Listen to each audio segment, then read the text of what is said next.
Prince Obiora was a young and handsome prince who had been studying in America.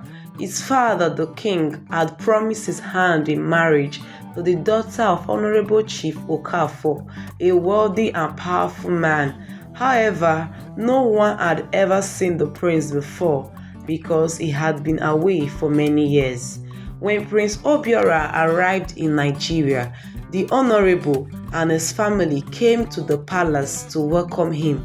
But instead of coming out to meet them, the prince stood at the balcony and watched. That was when he saw something shocking. The Honourable daughter slapped a palace guard just because he delayed in opening the car door for her.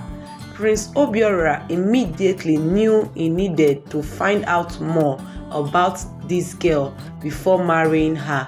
He quickly called his mother, Queen Uloma, and told her what he saw. "Nna, what is wrong? Why do you look so troubled?" the queen asked, placing a hand on his shoulder. "Mother, I just saw something disturbing. The Honourable daughter slapped a palace guard just because of a small delay. I need to know more about this girl before I marry her," Obiora said, pacing the room. "What are you trying to say?" the queen asked, narrowing her eyes. "I have a plan.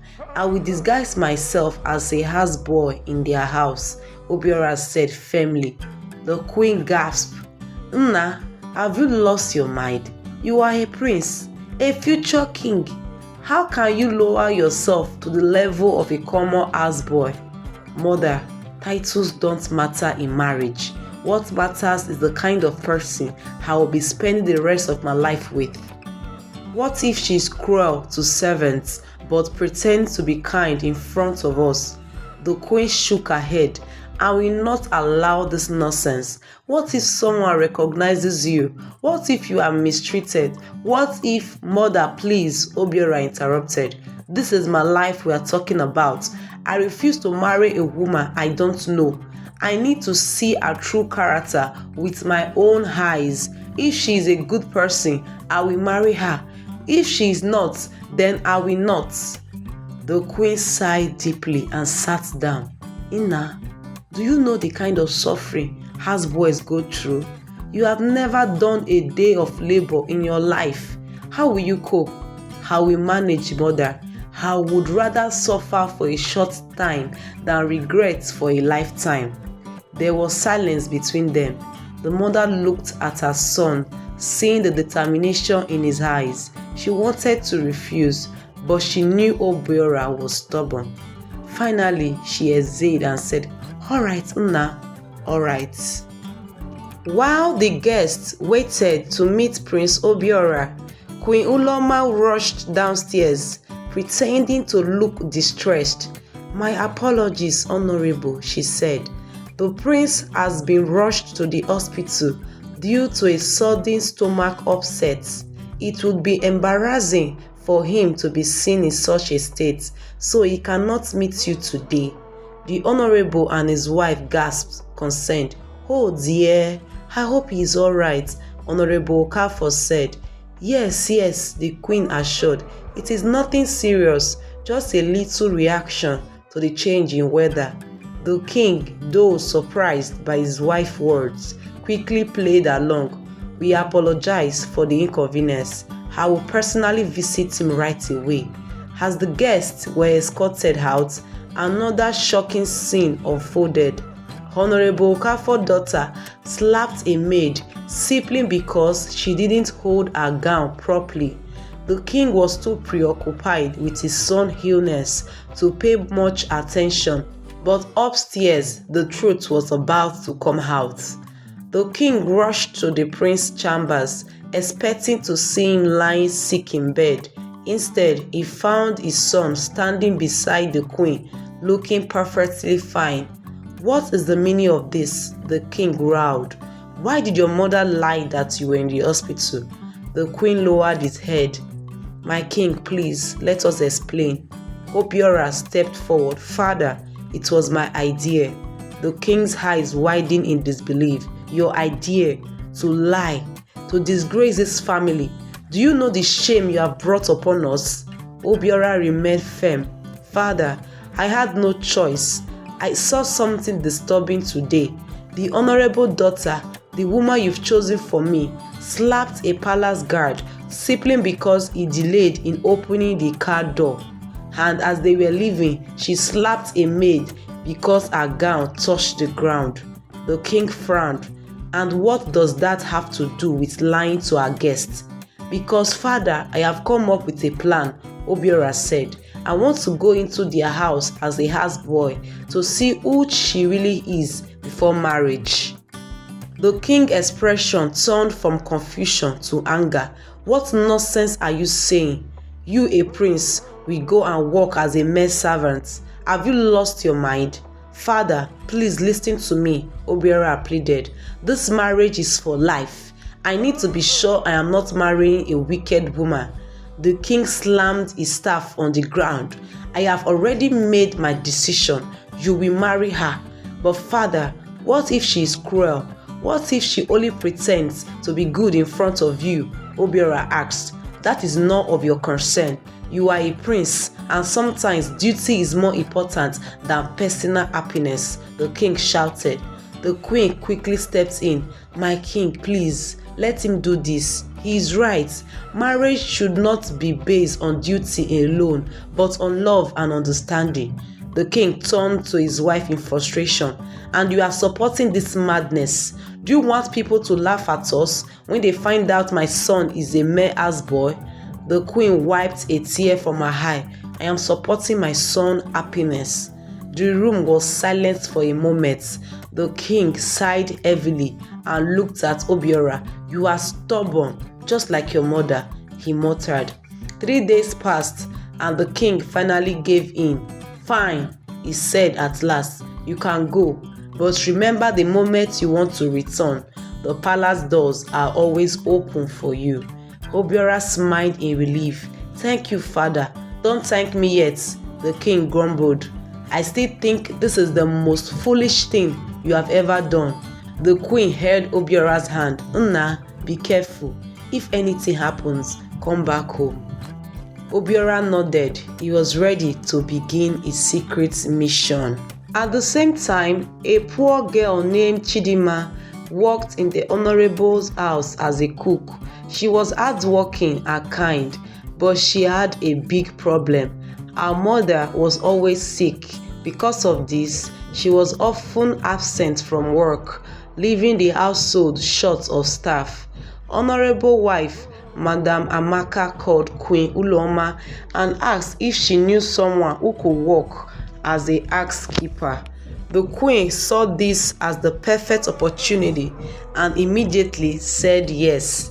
Before the prince left, the queen hugged him tightly and said, "Nna, be careful. If you don't like it there, come back home," she said. Dressed in poor clothes, Prince Obiora left the palace and went to the honorable's house. Dressed in worn-out clothes, Prince Obiora left the palace and arrived at Honourable Okafor mansion. The moment Linda, the honourable daughter, saw him, she was stunned by his handsomeness. "Who is this one?" she asked her mother Amaka with a raised brow. "The new houseboy," her mother replied. "Your father spoke to the queen and she sent him to assist since Chidinma is always absent." Linda scoffed and folded her arms. "So we now hire useless, fine-faced boys as houseboys. He better know his place because I won't tolerate nonsense." But deep inside she was irritated. How can such a handsome man be a mere houseboy, she thought. No matter how good-looking he is, I will make sure he knows I am in charge here. Meanwhile, Chidinma the cook was already facing Linda's anger. Chidinma was in the kitchen preparing food when Linda stormed in with a disgusted expression. "You!" Linda snapped, pointing at Chidinma. "Your days in this house are numbered." Chidinma paused, confused. "Madam Linda, did I do anything wrong?" she asked politely. Linda scoffed. "Did you do anything wrong? That's the dumbest question I have heard today. You are barely here, always running to go and take care of your sick mother, yet you still expect to have a job in this house. Chidinma's eyes welled up with tears, but she kept her head down. I am sorry, madam. My mother is very ill. She has no one else but me. Chidinma rolled her eyes. And how is that my problem? You and that useless woman are nothing but a burden. If she is that sick, let her die already. Maybe then you can focus on your job instead of running up and down like a lost dog. Chidinma gasped. Madam Leader, please don't speak about my mother like that, she said, her voice shaking. Linda stepped forward and smirked. What will you do? Will you slap me? Get out of my sight before I have you thrown out like the trash you are. Tears streamed down Chidinma's face as she quickly turned away, trying to hold back her sobs. Unknown to Linda, Prince Obiora had been standing near the kitchen doorway, watching everything, his fist clenched in anger. So, this is the real Linda, he thought. A woman who insults the poor and has no pity for a sick mother. My father wanted me to marry this. He knew now that he had made the right decision by coming here, but he had to endure and keep his identity a secret. As Linda walked out of the kitchen with a wicked smile, Obiora whispered to himself, "You will soon know that not all houseboys are ordinary." Chidinma ran outside, her heart heavy with pain. She sat on a small wooden bench in the backyard and buried her face in her hands, crying silently. Prince Obiora, who had witnessed everything, felt sorry for her. He quickly went into the kitchen, poured a glass of juice, and walked up to her. "Here, drink this," he said, offering her the glass. Chidinma quickly wiped her tears and looked at him in shock. "What? No, I can't. If Linda sees me drinking this, she will be angry." Obiora chuckled. "So, let her be angry. You deserve kindness too." Chidinma hesitated, but then slowly took the glass from him. She smiled weakly. "Thank you. What's your name?" "Obi," he said, simply using a shorter version of his real name. For the first time in the day, Chidinma felt a little bit of comfort. They started talking, sharing small stories about their lives. Obiora was careful not to reveal too much about himself, but he made her laugh with funny stories. Just as Chidinma was beginning to enjoy the moment, a sharp, angry voice interrupted them. "What is going on here?" They both turned to see Linda standing at the door with fire in her eyes. Linda stormed towards them, her eyes darting between Chidinma and the juice in her hands. "You useless girl," she barked. "So now you sit here and enjoy yourself while there's work to do." Chidinma quickly stood up, lowering her head. "Madam Linda, I was just—" "Shut up!" Linda snapped, then turned to Obiora. "And you? How dare you bring her juice? Who gave you the right to treat a common cook like a queen?" Obiora's face darkened. She was sad. "I was just trying to cheer her up." Linda scoffed and took a step closer. "So now you think you are a savior? Are you stupid, or you are just trying to be a hero?" Obiora clenched his fist but stayed calm. It cost nothing to be kind. Linda's eyes widened in rage. Before anyone could react, she slapped Obiora hard across the face. The sound of the slap echoed in the air. "Know your place, houseboy," she hissed. Then, before Obiora could even recover, she grabbed the glass of juice from Chidinma's hand and poured it over Obiora's head. Chidinma gasped, "Madam, please!" But Linda wasn't done. In one swift motion, she threw the empty glass cup at Obiora. Thankfully, Obiora was fast. He dodged it just in time, and the glass shattered on the floor. Obiora slowly wiped his face, his jaw tightening. He looked straight into Linda's eyes and said coldly, "You will regret this." Linda crossed her arms and smirked. "One more word from you, and not only will I fire you, but I will also have you banished." At this, Obiora let out a deep laugh. "Banish me, you say? And how exactly will you do that?" he asked, raising an eyebrow. Linda flipped her hair dramatically. "Because I will soon be the next queen. My prince is sick right now, but once he recovers, we will get married and I will control his empire." Obiora froze at her words. So this was her plan. She didn't love the prince, she only wanted power. Quickly and discreetly, he pulled out his hidden phone and began recording. Linda continued unaware. "Once I marry the prince, I will rule over this land. I will make all the servants bow to me, and fools like you, I will crush you." Obiora's heart pounded, but he remained calm. Once he had done recorded enough, he slipped his phone back into his pocket. Without another word, he walked past her and grabbed a broom to sweep up the broken glass. As he bent down to sweep, Linda spat on him. Chidinma gasped again. "Madam, please, this is too much." But Linda just laughed wickedly and walked away. Obiora gritted his teeth, but said nothing. He had seen enough. He now had proof of the kind of woman Linda truly was, and soon the whole world would know too. Later that evening, it was time for dinner. The dining room of Honourable Okafor mansion was grand, with a long glass table, golden chandeliers, and expensive wine bottles decorating the shelves.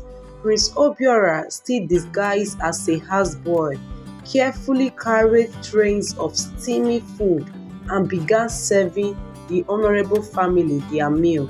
He moved gracefully, making sure not to spill anything. But just as he placed Linda's plate in front of her, she suddenly jerked back in disgust. "Oh my God," she screamed, fanning her nose dramatically. "What is that awful smell?" Everyone turned to look at her in confusion. "Linda, what is it?" her father, Honourable Okafor, asked. Linda pointed at Obiora with a sneer. "He's him. He has body odor. I can't eat my food with this disgusting smell around me." Prince Obiora stiffened but remained silent. He had never been insulted like this in his life. Instead of scolding Linda, her mother Amaka casually laughed. "So you noticed it too," she said, shaking her head. "I wanted to say something earlier, but I held back." Linda giggled mockingly, covering her nose with her hand. Obiora clenched his fist under the table, but before he could say anything, Honourable Okafor suddenly slammed his hand on the table. "Enough," he snapped, glaring at his wife and daughter. "This is unacceptable." Linda frowned. "Daddy, what? I'm only saying the truth." "And you think humiliating someone like this is acceptable?" he scolded. Then he turned to Obiora. "I apologize for my daughter's rudeness. This is not how I raised her." Obiora nodded slowly, forcing himself to stay calm. "Thank you, sir." Honourable Okafor sighed and rubbed his forehead. "I will buy you some perfume and roll on deodorant tomorrow, so this won't be an issue anymore." Linda's eyes widened in shock. "Daddy, you want to waste money on a common houseboy?" Before her father could respond, Linda smirked cruelly and said, "Forget perfumes. Let him use lemon and scrub his armpits properly." His mother Amaka nodded with amusement. "And had snail water too. That should cleanse him well." Linda and Amaka burst into laughter. Prince Obiora felt anger bubbling inside him, but he remained composed. He glanced at Honourable Okafor, waiting for his reaction, but instead of engaging in their childish mockery, Honourable Okafor suddenly stood up. "I have lost my appetite," he said coldly. Bring my food to my room. I cannot sit here and listen to this nonsense." He walked away, leaving Linda and Amaka shocked and embarrassed. Obiora watched him leave silently, admiring the fact that at least one person in the family had some sense. Still, he knew that Linda's behavior would not change, and soon she would face the consequences of her actions. Prince Obiora had been secretly watching Chidinma for days. She was nothing like Linda. Despite all the insults and hardship, she remained kind, hardworking, and selfless. And before he even realized it, he was falling for her. But he needed to be sure of her heart. So one evening, he decided to test her. At the back of the mansion, there was a large swimming pool. Linda and her friends usually had pool parties there, but tonight it was quiet. Obiora waited until a few maids and workers were around. Then he suddenly jumped into the pool and started thrashing around, pretending to drown. "Help! Help!" he cried, flailing his arms dramatically. The maids panicked, screaming and running in circles. No one dared to jump in. Linda and her mother arrived and simply stood there laughing. "Look at this fool," Linda said, drowning like an idiot. Amaka shook her head. "Can't he swim?" "Who cares?" Linda said, rolling her eyes. Inside the kitchen, Chidinma was stirring a pot of soup when she heard the commotion. "Someone is drowning," one of the maids screamed. Without thinking twice, Chidinma dropped her spoon and ran outside. She saw Obiora sinking, and without hesitation, she dived into the pool. She wrapped her arms around him and struggled to pull him out. After a few seconds, she successfully dragged him to the poolside. Obi, wake up," she cried, shaking him, but Obiora remained still. The maids gasped. "He's not breathing." Chidinma's heart raged. She had seen something like this in a movie before. Quickly, she tilted his head back and pressed her lips to his, giving him CPR. She pumped his chest, praying he would wake up. Then suddenly, Obiora coughed and opened his eyes. Everyone sighed in relief. But before anyone could celebrate, a strong slap echoed in the air. Chidinma held her cheek, stunned. Linda stood above her, fuming with rage. "You fool," she screamed. "So because you wanted to kiss a man, you abandoned the kitchen and let the food burn?" Chidinma's eyes widened in shock. "No, madam, I was just trying to save him." Linda pointed towards the kitchen. Smoke was rising from the pot of soup Chidinma had left behind. "Look at that," Linda sneered. "You want to burn down the kitchen because of a man. You are truly a useless girl." Obiora sat up, his face dark with anger. "Linda, that's enough," he said, standing up. "Chidinma saved my life. And so what?" Linda scoffed. "She should have let you drown." That was the final straw. Obiora turned to Chidinma and said, "Slap her back." Chidinma's eyes widened in fear. "What?" "No, I can't."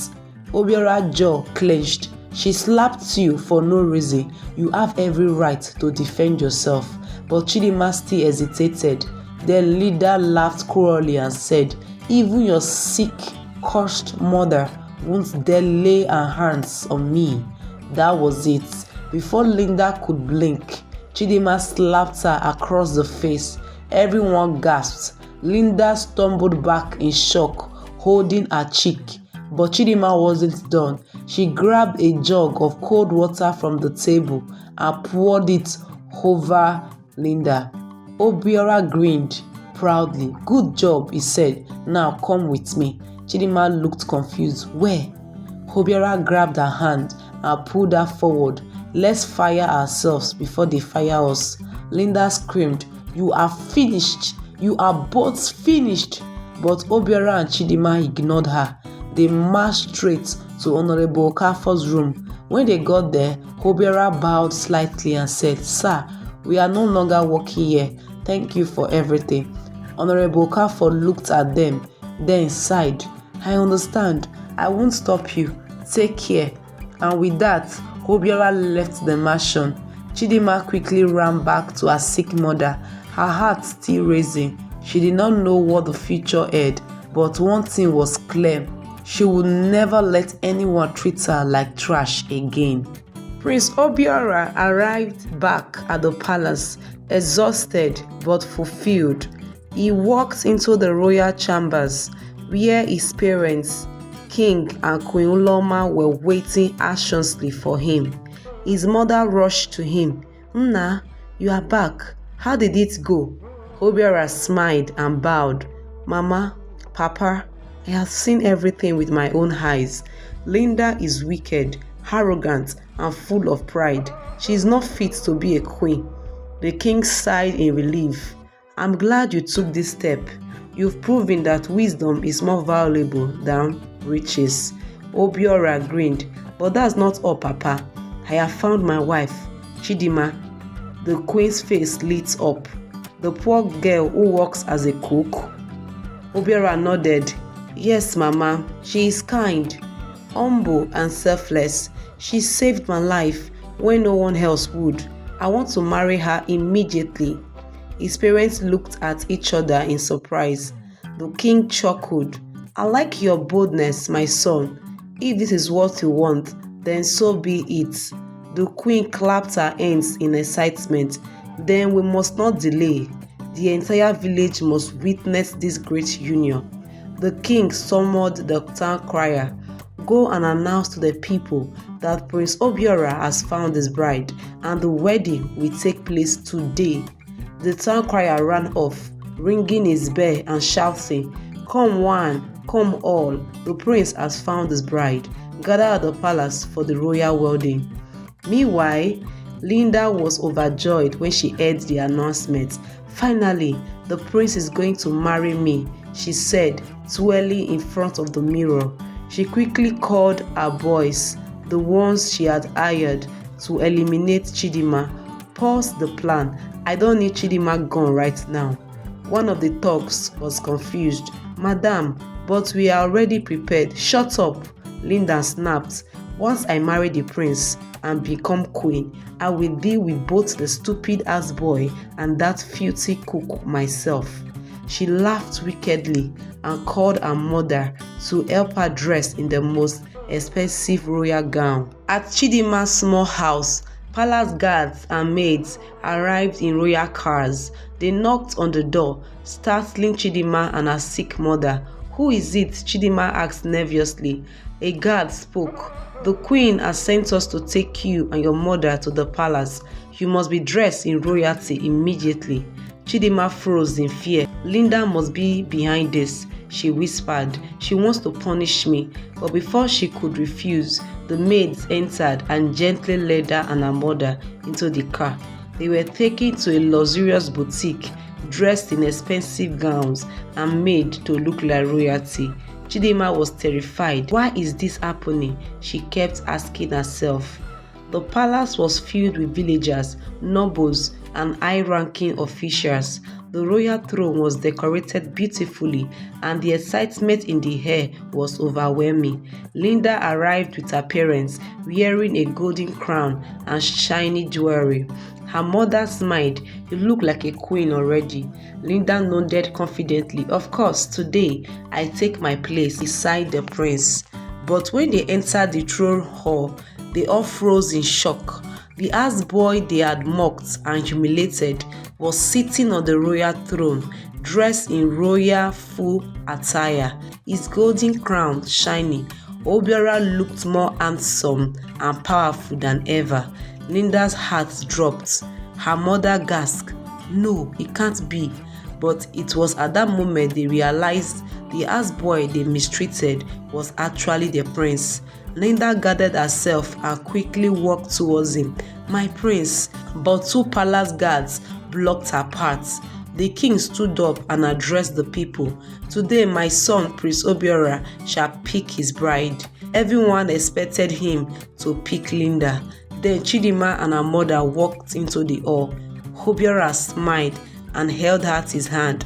I choose Chidinma as my bride." The hall erupted in gasps and whisper. Linda staggered back. "No, this is a joke." She turned to the king. "Your Majesty, you can't allow this. I am meant to be the queen." Obiora stood up and faced Linda. "Cruelty and pride have destroyed your chance, Linda." Chidinma looked at him confused. "Wait, you are the prince?" Obiora gently held her hands. "Yes, Chidinma, I disguised myself to find true love, and I found you." Chidinma covered her mouth in shock. The king then turned to Linda and said, "For your arrogance, cruelty, and disrespect to the royal family, you are banished from this kingdom for 5 years." Linda screamed, "No, you can't do this." Her father, Honourable Okafor, bowed respectfully. "Your Majesty, I accept your judgment. I raised my daughter poorly." The king nodded. "Because of your kindness, Honourable Okafor, we will still do business with you." Then Obiora looked at Linda's mother. "As for you, remember how you mocked me at your dinner table. You too have failed your daughter." He motioned to the guards, "Escort Linda out and give her a carton of perfumes and roll-on. She will need it." The villagers burst into laughter. As Linda was dragged away, she screamed and cried. Her dreams of being queen completely shattered. Prince Obiora married Chidinma in front of the entire kingdom. After the wedding, he took her and her mother abroad for a holiday. Her mother received the best medical treatment and was completely healed. Chidinma went from a poor cook to a beloved princess. And as for Linda, she spent 5 years in exile, regretting her actions every single day.